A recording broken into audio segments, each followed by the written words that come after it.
Shakers. I'm your host, Kevin Little. Thank you for joining us again if you've joined us before. And if you haven't joined us before, thank you for joining us for the first time. If you're a first-time viewer, let me tell you a little bit about what our show is intended to accomplish. Valley Movers and Shakers, as I've said many times on this show already, is based on the premise that from many sources you receive enough bad news. Our show is designed to give you a break from that, to give you good news, to show you people who are doing positive things in our community, who are striving to achieve self-improvement, who are excelling in business, in school, in community service, have exciting ideas that they are incorporating, whatever the case may be. People who are striving to improve not only themselves, but the lifestyle of the Central Valley as a whole. As I've also said before, if you look around, everything that you see exists because someone strived to create it and had a dream that not only they allowed to grow, but implemented that dream, effectuated it. And those are the movers and shakers of this community, and this show is intended to celebrate them. We have a great show today with three very interesting, different, and motivational guests, and we will get started as soon as we come back after these messages.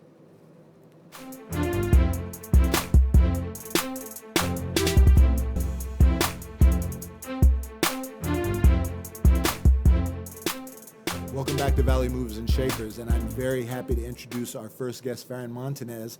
Faren, welcome to the show. Hi, thanks for having me. Faren is a triple threat. She is a nutritional coach who specializes in introducing people to the vegan lifestyle. She also is an accomplished published author, and she also is a very accomplished athlete as well, who runs, get this, ultra marathons. So let's get right in. Thank you. So, veganism is different from vegetarian, sure. Right? Yes. And what is the difference? So vegetarians refrain from eating animal flesh, so meat, and vegans refrain from all animal proteins, including dairy products and eggs, as well as meat. And how did you become a vegan? Was it a slow progression from being a carnivore, or was it a sudden change? Yes, I was definitely a carnivore, an omnivore actually, as we call it. I loved burgers. They were my favorite foods. I was addicted to cheese and ice cream and all of that stuff. And then I started realizing, kind of after watching some documentaries, that maybe eating animal protein wasn't the best thing for me. So I went vegetarian at first. I was vegetarian for a year, and then after watching a few more documentaries, doing some research on my own, I decided veganism was definitely my path, and I went vegan and have experienced some amazing results because of that. So, if you had to tell someone who doesn't know, and that's in effect what you're doing right now, what are the benefits that one receives from a vegan diet? Mm-hmm. What would be some of the things you'd like to point out? Personally, I used to get migraines. Even as a vegetarian, I would get migraines that would completely ruin my day. And I have not had a single migraine since going vegan. And I believe it's because I eliminated the dairy products. There's so many hormones in dairy products because it's the breast milk of a cow that is either lactating or pregnant. So obviously there's going to be some estrogen and hormones in there. Right. And that is why I think I continue to get migraines even as a vegetarian. So that was the one benefit that I saw. I also lost 7 pounds right off the bat in a few weeks, and I've kept those pounds off since then. And I mean, I was an athlete, I was active, and just having any kind of weight loss like that, I didn't realize that I had the weight to lose, and now I just feel so much better and lighter. And you, Faren, you felt so excited about the benefits that you received and that you noticed, that you started very early on sharing your journey with others through a blog. Right. Is that right? Yes. Tell us about I started my blog a year ago, just to kind of chronicle my journey and to help others realize how easy it is to switch to a plant-based diet, and just kind of expressing the benefits of a plant-based diet. I mean, me personally, I had the weight loss and the absence of migraines, but there are so many other benefits to a plant-based diet. You can get rid of your heart disease, you can reverse heart disease, reverse diabetes, lower your risk of cancers, it's just amazing when you eat what you're supposed to be eating, the way that your body feels. So I definitely wanted to put this out into the world. I started my blog, spiritedvegan.com, and I share tips on transitioning and recipes that can help you along the way. So, And you went further, though, than the blog. You have written on the subject, and you have become a coach for people who want to incorporate veganism into their lifestyle, correct? yes. So I've written 2 cookbooks. One is a Thanksgiving cookbook, and it's all plant-based or vegan recipes that you can use during the holidays. And then my second book just came out about a month ago, and that's 31 green smoothies. That is the easiest way, I think, to transition into a plant-based lifestyle is by starting with just one meal a day. So starting with your breakfast, getting as much nutrients as you can first thing in the morning. So I did that, and I furthered my studies of plant-based nutrition and became a certified holistic nutritionist or a plant-based nutritionist. Now, and these books, they're available. You can get them on Amazon or yes. other retailing sites. Yep, just Amazon. So I'm going to run some questions by you. People who are skeptical of veganism, and that would be probably the majority of us, right? One of the things they might say is this: it's so expensive. Yeah, you eat more healthy, but I don't have the money to eat that healthily. What do you say to people like that? It's totally a myth that it's more expensive to eat this way. Beans and rice are pretty much the least expensive things that you can find at a grocery store, and it's certainly a lot less expensive than meat. So basically what you're doing is just replacing your plant-based proteins with replacing your animal proteins with plant-based proteins, and that is definitely much cheaper. Meat is usually the most expensive thing in your cart, so you can definitely eat for the same amount of money, much more food and much more nutritious food. Another, and I think you're probably going to tell me this is a myth too. Another misconception probably, that non-vegans have is I'll become a social pariah. I won't be able to go out and eat. I won't be able to socialize with my non-vegan friends, at least not at dinner parties and such. What do you say to that? Yes, I try to teach people that you just have to learn how to look at different menus, and there are so many more plant-based options and vegan options in Fresno that are amazing. You can go to Charburger and get the Beyond Meat burger. There are a couple vegan options at Casa de Tamales, La Jacka, Taco Truck, and oh man, there's just so many. There's so many plant-based options, and really you can eat anywhere, absolutely anywhere, as long as you look at the menu and just make a special request. And if you really understand what falls within a vegan diet, pretty much at any restaurant you can find something. Oh yeah, that every you can restaurant eat. has vegetables. Yeah. We hope, right? Well, Right. yeah. Yeah. So, another myth that people probably carry with them when they think about this is, well, but it would be difficult to have that sort of a diet and introduce my whole family to that. Right. And I don't want to have to make special meals for myself and then have to cook basically twice for my family. And you I are obviously a parent, and you have a family, and how have you been able to incorporate that successfully into your family life? Right. So at home, we are completely plant-based and vegan. At home, I'm the one who's cooking. I'm the one who's grocery shopping. So that's what I'm preparing for my family. If we do have special occasions, birthday parties that we go out to, I'm not going to tell my kids, no, don't eat that. I give them some freedom to choose. They kind of choose to be vegetarian anyway. They still like to eat cheese and sometimes ice cream, but they really have never had a taste for meat, so it's not that big of a problem. But you can make meals that are plant-based and then just maybe add chicken or beef to it. If your partner, your spouse doesn't want to go along with the veganism, then they can cook their own meat and add it to a meal that you make, and Right. that's a compromise that you can come to. It gives you that flexibility. Right.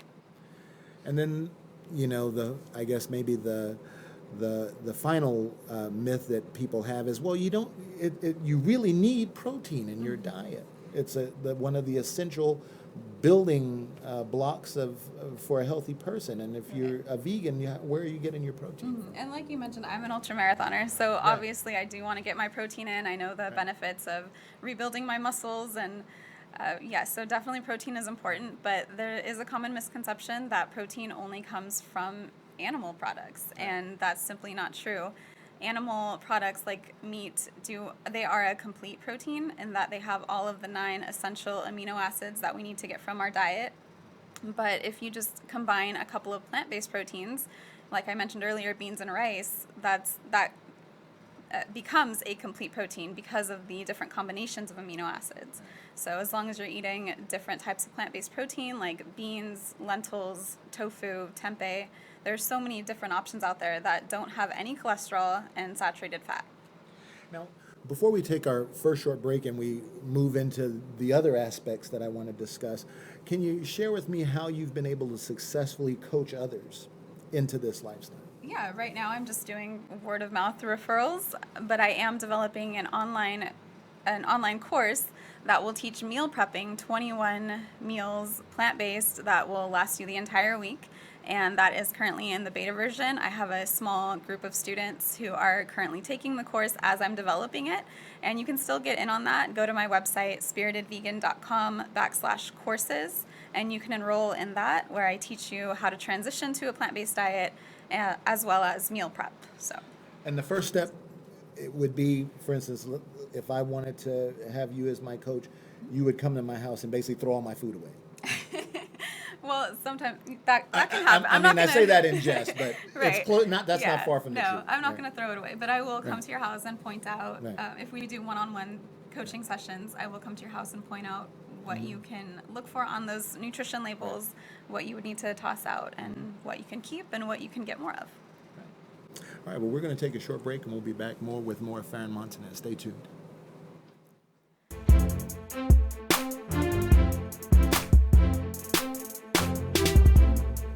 Welcome back to Valley Moves and Shakers, and we're going to continue on with Faren Montinez.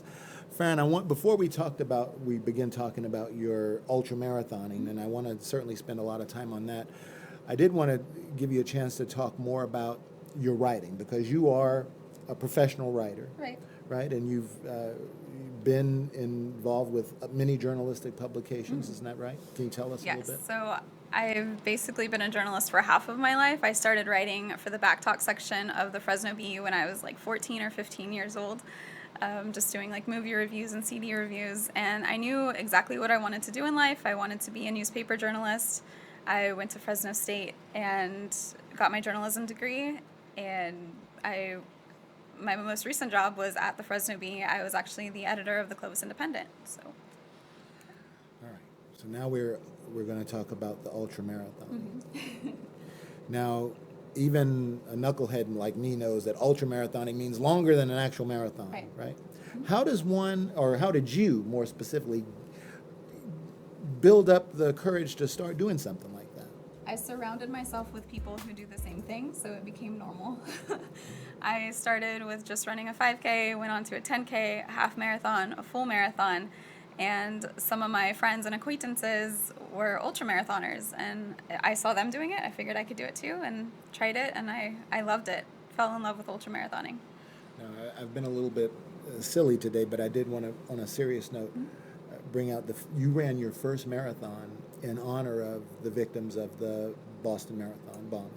Yes, my coach, actually Brad Castillo, he coaches the Wascalees. The Wascalee Half Marathon is coming up in September, and he was at the Boston Marathon in the year of the bombings, and when he ran that, I felt really inspired to kind of show people that you can't bomb a marathon and discourage runners from running it. So I really wanted to be there at Boston, and I set a goal to run the Boston Marathon. You have to qualify to do so, so I knew I needed to get really fast. And my coach helped me along with that path, and it took me 3 marathons to finally qualify, but I did it. And the Boston Marathon is one of the very few marathons that you do actually have to qualify for. Mm-hmm. You just can't pay a fee and run it, right? So it's rarely someone's first marathon. Right. No, and it it's wouldn't not be for your a first. casual runner. No. So what's the longest ultramarathon race that you've run? The longest race, I guess, would be a 100K, which is 62 miles. But I did run a 24-hour race. Locally, it was in Sanger, and I ran 104 miles in 24 hours. That's flabbergasting. I don't know what to say. That's amazing. Thank you. And do you get the adrenaline rush that people talk about from running, the runner's high, Oh, where yeah. you just, it's almost pains you to go without running? Yeah, you definitely get a runner's high from all of the endorphins that you get when you're on a run. So I think that's part of the reason why we're so crazy to do it. And, not to get overly personal, but you're a mom, you're a military wife, you've got two beautiful children, and obviously ultramarathoning and training for that takes time. Yeah. How do you manage to fit all that in? I wake up really early. I wake up at 4:25. I get to Woodward Park with the rest of my running group, the Wascaleys, by 5 a.m. We start running at 5, and we're done by about 6:10, 6:15. And then on weekends, we do longer training runs, which can last from 1 hour to 5 hours, depending on what we're training for. So here comes a segment of my show where I like to give my guests an opportunity to talk directly to the audience. Okay. I back away and just give the floor completely to you. So here's the person I want you to talk to. The person out there who maybe has some health problems, maybe isn't getting in as much exercise as they know themselves that they should, and just generally speaking, have not taken control of their life and their health. What do you say to somebody like that to motivate them? Oh man. So I think the biggest strategy that I can offer is to surround yourself with people who prioritize your health, their health. That way it becomes normal and you want to prioritize your health. So for instance, I joined my running group and I'm surrounded by people who run, and it has become a normal thing for us. If you want to eat healthier, then don't hang around with people who don't eat well. Hang around with people who eat healthy. That way you're inspired and you see what they're eating and you want to eat the same thing. If you're antisocial, you're an introvert, just fill your news feed on Facebook and Instagram. Follow people who are inspiring and motivational and who post fitness pictures, pictures of them running, pictures of them working out, their nice meals. You can follow me on Instagram at Spirited Vegan. I post everything that I eat, so you can see the colorful bowls that I have, and it might inspire you to eat a little bit healthier. Farin, I can't thank you enough for being on the show. And I know you've got a great book of Thanksgiving recipes. I hope when the holidays get nearer that you'll come back and join us and talk about some of those recipes. And I know we've got some great photos of your running, and probably some of them have been shown, but you obviously have accomplished a lot, and you're justifiably proud, and it's great to have you here in the Valley. Yeah, thank you so much. I appreciate that. All right, thank you so much. All right, we'll be back in a little bit with our next guest.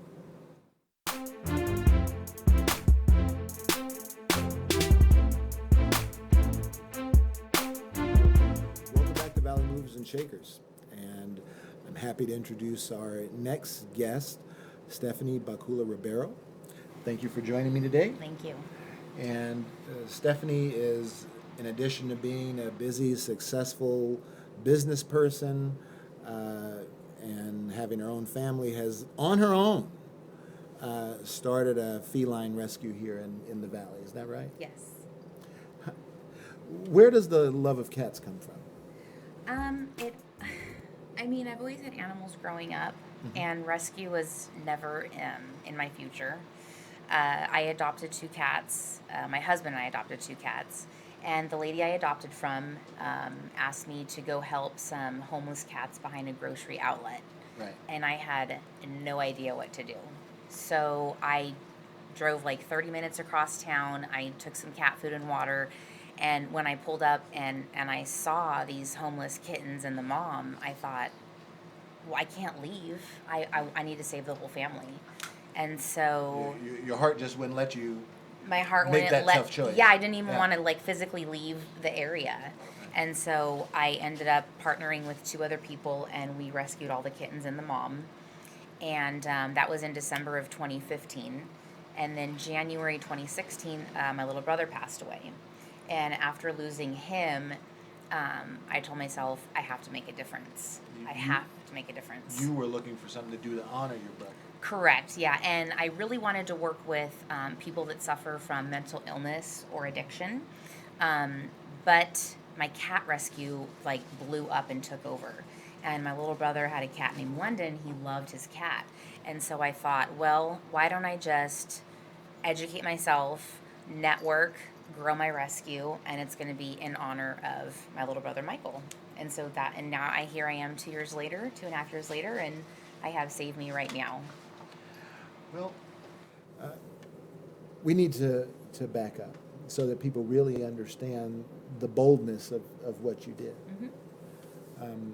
I think we all know people who have, picked up strays and have taken them to rescues or shelters, or maybe even taken them in, but you've gone far, far beyond that, and at your own expense. Yeah, I fund probably 90 to 95% of the rescue. Approximately lost about $5,000 last year. But to me, it's not a loss. To me, it's an investment.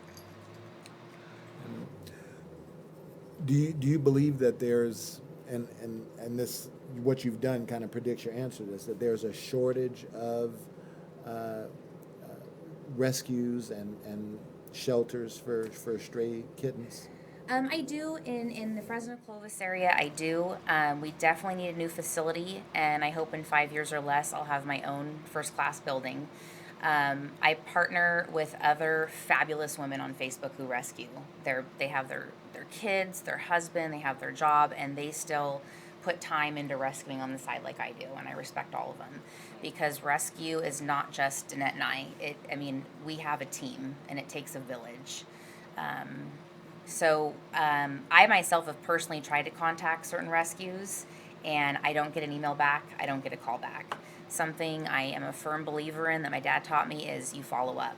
So the day that I have my building and my staff, we will follow up. If we can't take in a cat, we will definitely help you in any way we can with advice, with what to do, with where to go. And you say that you do this on the side. I do, yeah. Okay. And obviously you're very busy with your career and your family life, but when you say on the side, I don't want to make it sound minimal, because Yeah, it's not. how many hours a week do you believe that you invest in your rescue activities? The best way to answer it is I leave my house at 7 a.m. I work until 5 p.m. at my day job. Right. I go to my rescue and I'll work until 8 p.m., 8:30 p.m. I get home at 9. And then on the weekends, I can invest an hour or 5 hours. My husband and I also own an aerial photography company. We're growing a pollination company, and my husband works in ag. So it's hard to fit all of this in, but the kittens and cats can't speak for themselves. So I will, and I do. So it's not minimal. It's not minimal time. It's a lot of time. We physically and mentally get burned out. We will get migraines. We will throw up because we are putting the kittens and cats in front of our own health. And you said we, so let me allow you to introduce your partner in this venture. Yeah, this is Danette. I call her my main lady. She started off as an adopter. That's how we met. And she thought she could try fostering for me. So she started fostering. It then led into bottle feeding, and it led into her networking with other rescuers. And she kind of ventures off and, does her own rescuing now. And so this has now become contagious. The Yeah. movement is spreading. Yes. How many folks do you have in your network, whether they're helping you with what you do or they're fostering? I don't know. I would say maybe like 10 to 15. It's small, but everyone kind of does their part.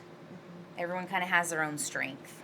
So let's run this down from beginning to end. Okay. Okay. How do you find out that there are animals that need rescuing? A variety of different ways. People can reach out to me on Facebook, or I can know them personally, or I can get a text message. So there's a variety of different ways. Recently, for example, I got a message that 5 kittens were going to be put down, and none of the rescues could take them. 5 is a lot to take on, especially when it's just my mom and I. My mom helps me every morning. My mom helps me every night. So I said, they're not getting put down on my dime. There's no way. So I had someone transport them. They're all sick with upper respiratory. They're being all treated with amoxicillin. So there's a variety of different ways I can get contacted. Okay, so after, however you're contacted, after you get the cats or kittens in hand, so to speak, what's the next step? Number one, make sure they're healthy. So after these 5 are 110% healthy, when they are 8 weeks, 2 pounds, they get their first round of shots and deworming. And then at that point, I start looking for adopters, and I scan very heavily. Some people don't like it, but I have to do it because we invest so much time and money and our own health to just let a cat go for free and not scan. So I have to ask several questions. Do you have local veterinarians who believe in what you do and who step up and assist? Right now, I work closely with a vet in town. I don't get any discounts right now. So again, it's about 90%, 95% is out of my own pocket. This kitten season, though, has been outstanding. I had a good friend of mine who did a fundraiser for me, and he raised about $300. I had an anonymous donation of $340. Those are big donations. I've received a lot of food, blankets. The community, my family and friends this season have been outstanding. And what that does, it enables us to save more lives. It expedites. So I can't thank everyone that has donated enough from the bottom of my heart. So I understand you brought some friends along. Yeah, these are Danette's personal rescues. This is Molly. And that's Molly. She is a tabby tortie mix with copper markings. She's absolutely gorgeous. She's got a twin. And how did you guys find Molly? Actually, Molly and her sister Ivy came for me from actually somebody from church. I had rescued another one, which she's in the cage, and I'll bring him out in a minute, from them about 5 weeks ago, and she sent me a instant message on Facebook asking me if I could take 2 more kittens last Friday, and I said, send me a picture, because I always like to check them to see what I'm getting into. And she sent me a picture. I said, I'll pick them up after work. Picked them up after work and have had them. Took them for their shots, their deworming, their flea treatment on Monday. And they've got one. Which again is at your guys' expense, undiscounted. Correct. Exactly. Vets, I hope you're hearing this.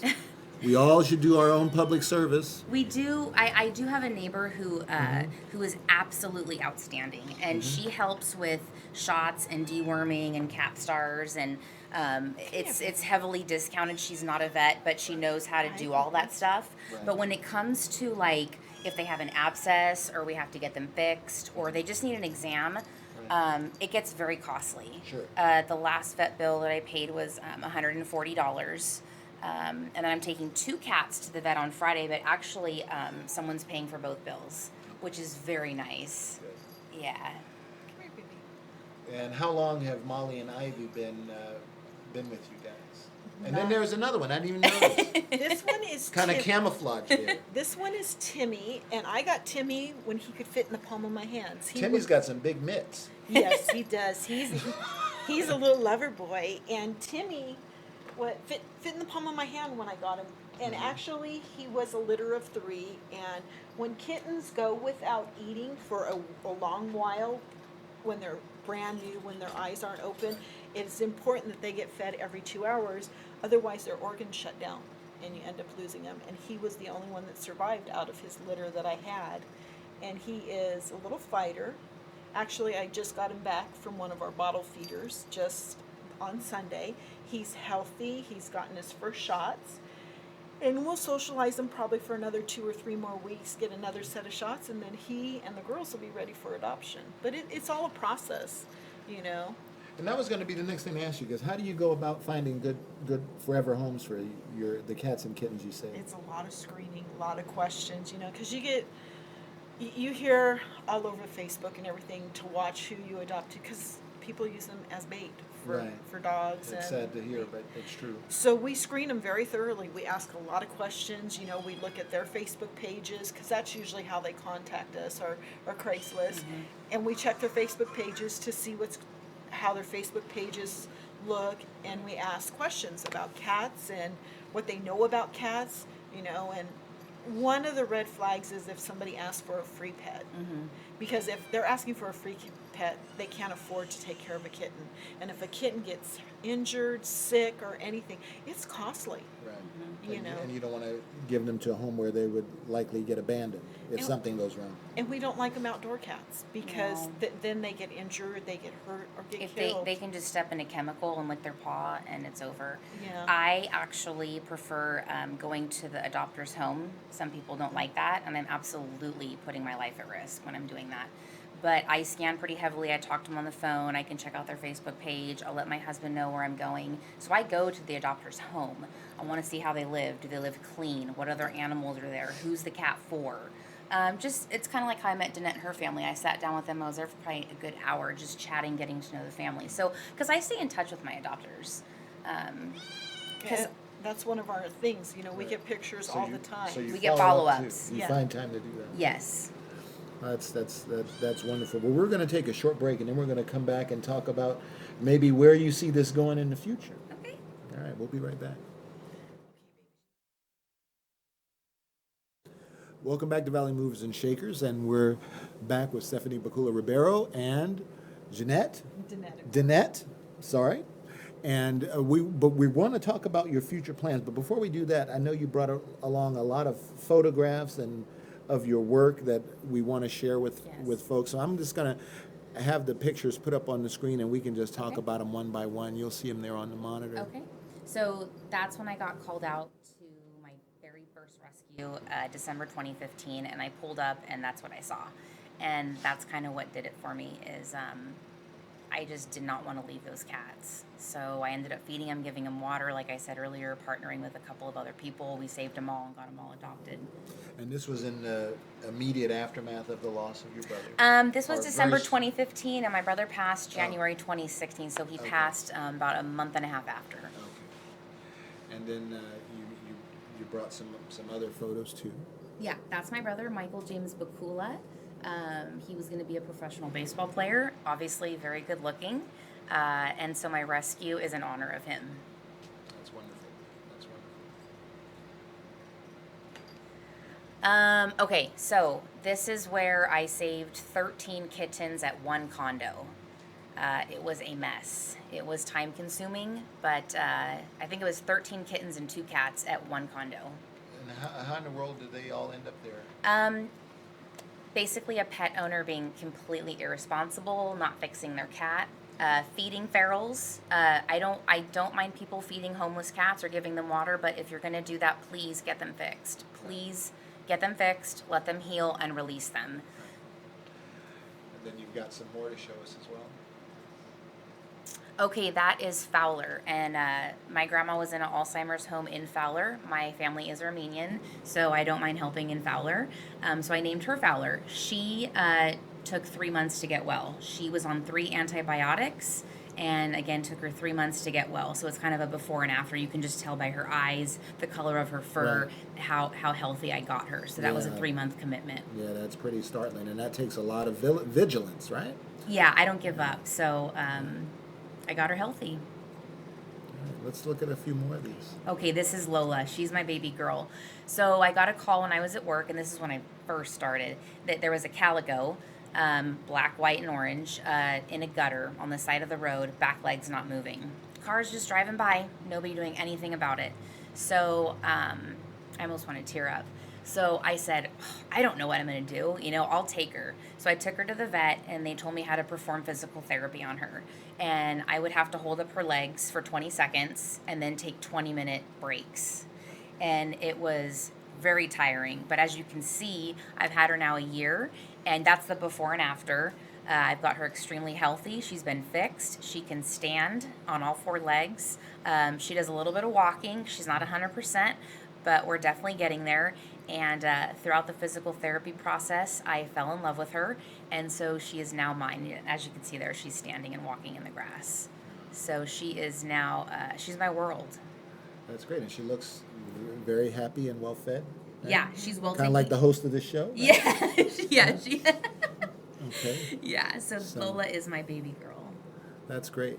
So you talked a little bit at the beginning about the future goals, and you want to have your own facility and Yes. everything that goes with that, employees, vehicles, Yes.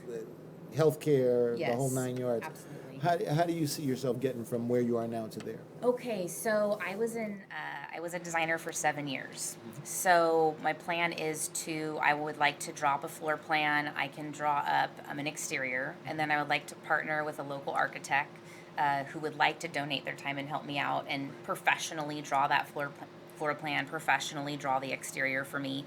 And then I need to research a little more on how to build a full-blown nonprofit. And then I also would like people with mental illness and recovering addicts to come and work for me because I feel that the animals will bring them happiness. Right. So I definitely want to intermix mental illness and addicts with my rescue. That's a very big part of it. All right. Now you get your chance to talk to the audience, you guys. Okay? And I'm not going to necessarily have you talk to cat owners. These are the folks that I want you to talk to. We all in our lives see problems every day that seem insurmountable to us.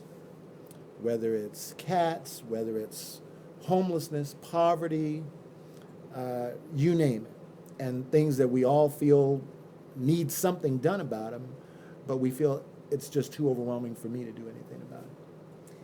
What do you say to people like that? I was in your shoes, and after seeing that the homeless kittens and cat, after the passing of my brother, I chose to find the time, to find the money, to make a difference. And I never saw myself throwing away $5,000 a year. But you know what? I work hard for my money, and I want to invest it in these animals. If you're a pet owner, please, whether it's a cat or a dog, get them fixed. Not only for the numerous health reasons, but to decrease the overpopulation of homeless animals, and to help us. We are physically and mentally and emotionally drained, but we keep going. We put the animals in front of ourselves. I can't thank my parents enough, or my husband, or my family. I'm rarely home during kitten season, and they all put up with it and support me. So we just ask the public, please fix your animals. If we can't help you, if we can't take in kittens, we will give you advice, and we will help you in any way we can. And I hope one day to have a full-blown building to where I can help all of you. And that's kind of where I'm at. Stephanie Bakula-Ribeiro and Danette, you guys are an inspiration. Keep doing what you're doing. And on behalf of the scores and scores of cats you saved and the community that you've improved, thank you so much. Thank you. Appreciate your time. We'll be back with another guest after these messages.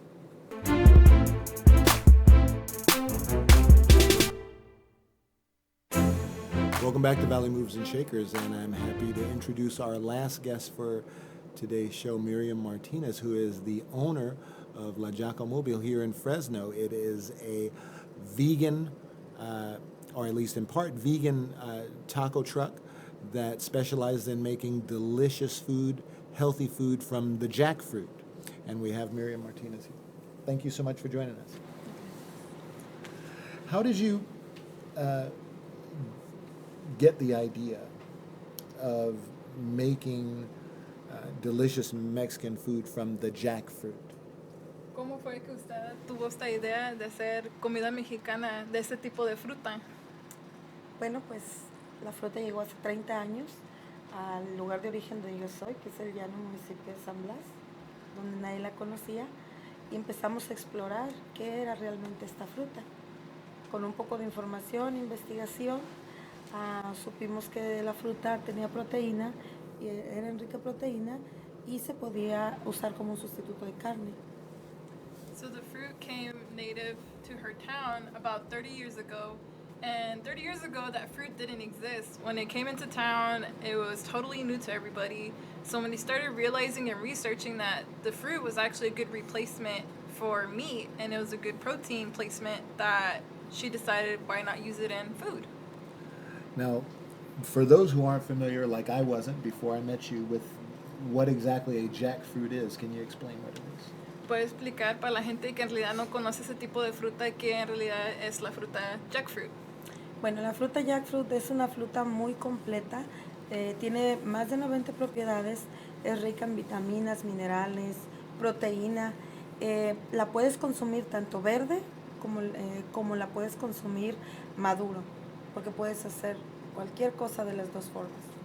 The fruit has over 90 different types of minerals and proteins, and the great thing about it is that you can eat it when it's a very mature fruit, you can eat it in its early stages when it's green, and that's what makes it so flexible, is that you can eat it both ways in many different manners. So, Miriam, when you first got the idea of having a mobile restaurant that specialized in making jackfruit dishes, what gave you the courage to take that next step and actually put that into action? Cuando usted tuvo esta idea de tener un restaurante móvil donde usan platos típicos mexicanos que usan este tipo de fruta, ¿qué fue lo que le dio esa idea? ¿Qué fue ese paso? ¿Qué fue el proceso para que usted pudiera tener esa idea? Bueno, pues primeramente dar a conocer la fruta, ya que como lo mencionó, es una fruta que casi nadie conocía, menos aquí en el área del valle. La empecé a introducir yo junto con mi familia, y después de eso, cuando la gente decía, bueno, pues la fruta es rica, porque le nombran la fruta de los 7 sabores. So she started researching this fruit because it was very native to the valley. So she decided, I'm going to introduce it to my family first, and through my family I'm going to network it out. And it's actually nicknamed the fruit of the 7 flavors. And because it was so delicious, he decided that why not push it out forward to other people besides her family. And you say it's local. I think I've heard of a jackfruit.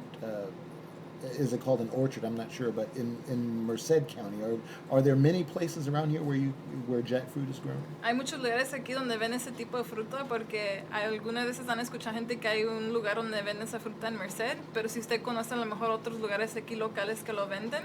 Sí, claro que sí. Aquí hay varios lugares que ya lo venden, tiendas mexicanas, tiendas asiáticas, diferentes lugares donde ya la traen. A partir de que nosotros la dimos a conocer cuando andábamos en remates, en los flea market, en eventos, y cuando la gente preguntaba qué más podemos hacer, entonces les empezaba yo a decir, bueno, puedes cocinar con Jacka. Sí, es proteína, es una fruta muy rica en proteína que la puedes sustituir por la carne. So when she started introducing this fruit locally here, a lot of other stores started introducing it to their stores, lots of Mexican stores, lots of Asian stores, and she started introducing this fruit actually through the swap meets around here in town, and that's how she networked with people, telling them, this is the Jacka, it's rich in protein, you can actually replace meat with it, and that's why there's a lot of new places here that are starting to sell it more, because she's introducing it, networking through different farmers in different places. And that was even before you had your truck, correct? Y eso fue antes de que empezó su restaurante móvil. Yes. Yes. Sí, eso es antes de que empezáramos, porque ya la gente decía, bueno, pues, queremos probar. Entonces yo hacía un poco de pruebas y le daba a probar, pero queremos consumir ya esto. Entonces hicimos como un estudio de qué era lo más popular aquí en Fresno, cómo poder llegar a la gente, ya que era algo nuevo, que si nosotros establecíamos un local, tendríamos que esperar a que la gente diera a conocer. Entonces decidimos un taco truck para que la gente, nosotros ir a la gente, mostrar lo que es la jackfruit, otra forma diferente de comer. So through this different types of networking at the swap meets, she decided that why not make a mobile restaurant, because people were asking her how to make these plates, how do you eat it? And so she started real small, making little plates of food, and people were asking, well, where can we go consume it? And she figured, she did a study and realized what was most popular here in the valley, which is taco trucks. And she figured, instead of waiting people to come to me at a store, why not I can go to them? Why can I not network with other people and travel around and show people the food that you can make with this, not only healthy, but delicious? And my understanding is that you took that bold step and started with the food truck approximately 4 years ago? Y usted hizo este paso como hace 4 años. Hace 5 años Sí. empezamos a traer la yaca. Hace 2 años y medio empezamos con el taco truck. 5 years ago, she introduced the Jacka into the valley, and 2 years ago is when they started the mobile restaurant, the taco truck. Lo que es aquí en el Valle Central, porque tenemos ya 15 años elaborando desde México productos de yaca. And that's only here, but it's already been 15 years since they've been working in Mexico, introducing what is the Jacka fruit. And so I just want to set the scene here, Miriam, because I want to make sure that our viewers understand. So you were new to Fresno. You were starting a new business that there was no precedent for, there was no roadmap for. And nonetheless, you went ahead and did it. Está diciendo, usted no nomás era nuevo aquí a Fresno, pero era nuevo a este tipo de negocio, porque nadie nunca había hecho un negocio como usted empezó, y es lo que quiere enseñar al público. Eso es todo, fue lo que hizo. Que desde que empecé aquí, Ujú. pues es prácticamente nosotros empezamos a traer productos de México, que es un néctar que elabora mi madre allá.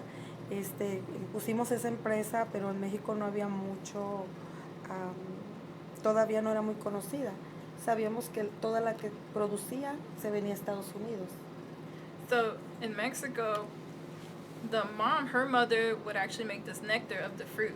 But because there wasn't the biggest clientele in Mexico, most of that would be brought here to the United States. So she figured, why not come to the United States and network more over here? Y quisimos ver que si se venía la fruta acá es porque acá la conocían un poco más que en México. And we figured since the fruit would be brought here, then the people here would know a little bit more about the fruit. And therefore, that's how they made that big move. Yo me vine a radicar aquí a Fresno y empecé a ver que no había nada por esto, solo en Los Ángeles. Sabía que había un poco y mi sueño desde México era que se diera a conocer, ya que la yaca tiene muchos beneficios para las personas. And in LA, she knew that there was more people knew about it there, so she figured why not bring it somewhere here in Fresno and bring that dream that she had from Mexico to show people the nutritious value that this fruit has. Now, Miriam, you're obviously a very energetic and bold person, but I don't want to give the impression that you are in this by yourself. This is actually a family enterprise, correct? Dice que se ve que usted tiene mucha energía, que es muy valiente y quiere decirle al público que no más es usted, que también es toda su familia está involucrada en el negocio. Por supuesto, yo sin mi familia, sin mis padres, sin mi madre, sin mi esposo, sin mis hijos, no lo hubiera podido lograr, porque ha sido muy difícil, muy difícil, no ha sido fácil, pero creo que ahorita ya llegué a donde yo quería, que la gente conociera algo más, que vieran una fruta y que decían, ¡ay, qué fea! ¿Qué es eso? Y ahora que la prueban, la consumen, para nosotros es una satisfacción, para toda nuestra familia. It's definitely not just her, it's her whole family, it's her husband, it's her mom, it's her dad, it's her kids. It would be so impossible without the support of her family because it definitely has not been an easy move. But her family makes that so much more better for her. And her dream is actually so surreal now. It's been complete. She gets full satisfaction of seeing people look at this fruit and not be scared of it, not wonder what it is, and that people enjoy the fruit. And that's what makes her and her family very happy. Now, we have some photos of your truck and many of the delicious dishes that you make. And if you can just walk us through these and let us know what we're seeing. So, tienen fotos en la pantalla de la comida y si puede explicar lo que están enseñando en la pantalla, los tipos de comida que son. Esos son unos nachos, creo que son nachos, si los alcanza a ver, nachos veganos, todo lo hacemos con yaca, el queso vegan lo hago con jackfruit, lleva jackfruit también, todo es vegan, no tiene nada de producto animal. Los tacos también dos tipos de tacos que tenemos, ya vamos a introducir más, es chile verde y pastor de yaca, también todo es vegan, no llevan nada de origen animal. The images that you saw on the screen is vegan nachos. None of the products they use are animal based. Everything's completely vegan, completely safe. The cheese they use is vegan. All the things that should be meat is made with Jacka fruit, including the tacos are made of Jacka fruit, and they have chile relleno, they have Chile verde. chile verde, Yes. chile verde, which is the green sauce based tacos. Uh-huh, Everything's green sauce. completely vegan, completely healthy. And just as an Quesadillas al aside, queso también. and just as an aside, you know, you've developed quite a following, and even non-vegans like myself had heard about these delicious vegan dishes that you've made, and particularly the chile verde, which I think is almost legendary now. Usted ya ha tenido mucha gente que le sigue, incluyendo gente que no son vegans, gente que en realidad sí todavía comen carne y todo eso. En realidad es algo famoso, especialmente los chile verde tacos. Chile verde. Ajá. Sí, y nuestra meta es hacerlo 100% vegano nuestro negocio. Tuvimos que poner los dos porque queríamos enseñar a la gente que no hay mucha diferencia entre un taco de carne y un taco de Jacka, que los sabores pueden ser muy parecidos, porque de hecho hay gente que prueba el chile verde y me lo regresa y dice, yo te pedí chile verde, esto es puerco y yo no como puerco, o esto es pollo y yo no como pollo. Digo, no, es Jacka, es jackfruit. ¿Really? Sí, es jackfruit. Y nos regresa la comida y ya cuando mira, les enseñamos qué es, dice, oh, es que es lo más parecido a carne, el sabor, todo, y no lleva nada de origen animal. The goal in this Jacka mobile is that everything's 100% vegan, that even if it's vegan, it still has the same flavor. And it's mostly important to show that even though you have a meat taco or a Jacka taco, that they're gonna taste the same, because it's all about adding that flavor. And there's been even clients that come that eat the chile verde and want to return it because they're so worried. They're like, this is pork, and she has to explain, no, it's not pork, this is the fruit. Even though it tastes the same, it's completely vegan, and that's the benefit of this fruit, is that it is a meat replacement. And so your truck has been, your food truck has been very successful, and you've developed quite a following. People actually seek you out in town wherever you are on a particular day, correct? Dice que ahora tiene muchísima gente que la sigue, que le ha salido muy bien el negocio, y ahora la gente siempre la anda buscando, pidiendo dónde está su Jacka mobile. Ya, sí, y pues queremos saber si entrando el año ya podemos establecer un negocio establecido, porque la Jacka se sigue moviendo. Nos están hablando de San Francisco, Los Ángeles, San Diego, nos están invitando a eventos grandes veganos, pero quiero terminar aquí porque si empiezo a salir antes de tener un negocio establecido, mi prioridad ahorita es Fresno, porque Fresno para mí ha sido el abrir las puertas a mi negocio.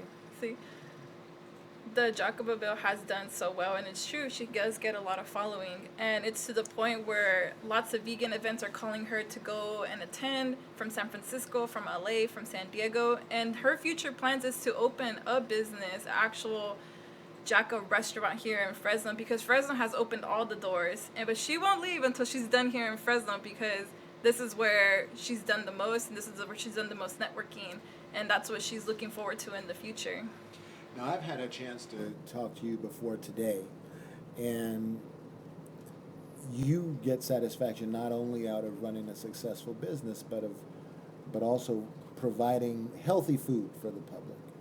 Y él ya habló con usted hace un poquito, y no nomás usted está contenta de dar comida buena, pero comida que está saludable. Así es. Sí, Yes. la gente pues nos agradece, nos gusta mucho, porque la gente cuando prueba y vuelve a regresar, dice que es el mismo sabor y nos abraza, nos dan mucha satisfacción ver que la gente dice, al fin estamos comiendo algo que nutre no nomás nuestro cuerpo, sino nuestro paladar.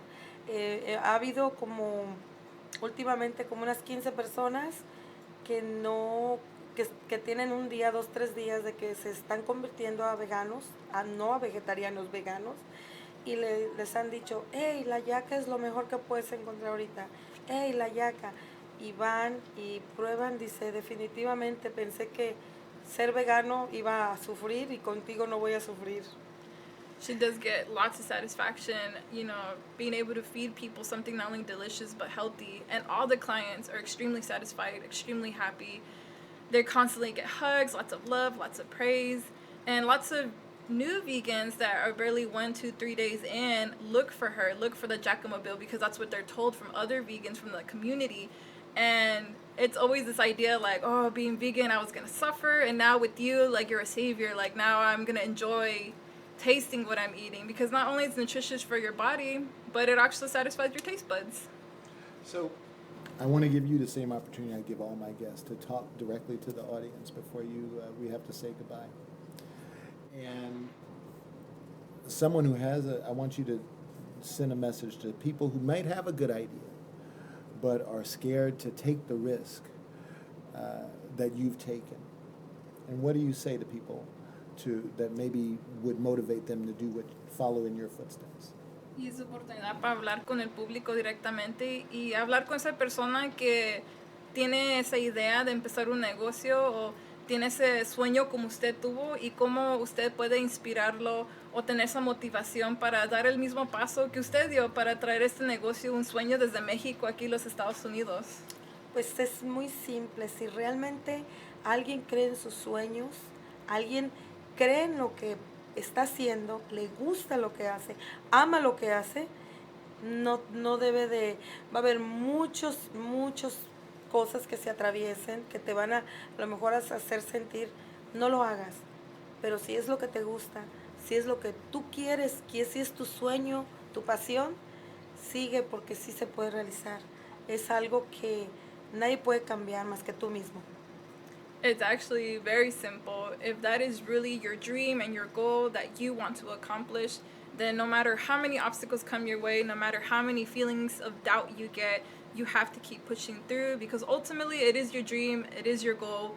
And if you feel that's right in your heart to bring it forward, then bring it forward with lots of passion, lots of energy, and you're going to accomplish what you want to accomplish. Miriam, I can't thank you enough for being a guest. And I wish you much continued success here in Fresno and wherever else you decide to expand.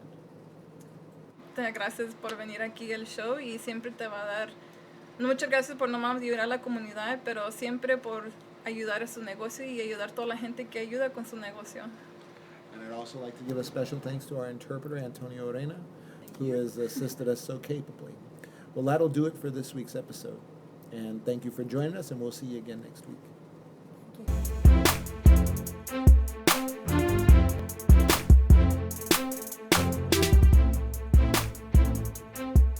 CentralValleyTalk.com